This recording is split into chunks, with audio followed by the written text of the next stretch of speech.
Now, before we go too far, understand there's a difference between fearing God and being fearful. There's a big difference. God hath not given us the spirit of fear, but of power and of love and of a sound mind. We ought not fear what man can do unto us. Fear of man bringeth forth a snare. Hey, I don't know what 2022 is going to hold, but we ought not be in fear of 2022. There are people who used to be out knocking doors, but in fear of a virus have stopped. There are people who used to gather in the house of God, but because of fear of a virus, they're sitting out there mad that you and I are still gathered together. I'm telling you, say you're a little hard.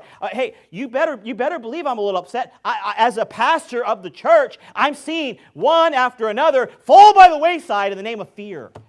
And they're justifying it by, well, Pastor Boyle took quite a hard stance on saying you had to go to church.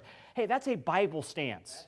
Okay? And excuse me if the flock's a little fearful and we're up here by the pulpit rallying everybody saying, hey, full steam ahead. Hey, don't get upset if we didn't make you feel comfortable by you sitting on the wayside. Amen. Fear paralyzes people. Fear stops people. God did not give us the spirit of fear. Can you imagine the talk or the message that would be given to people who are facing death for the cause of Christ? I mean, can you imagine if they had the pastors that everybody wants today? Now, you know, it's your choice.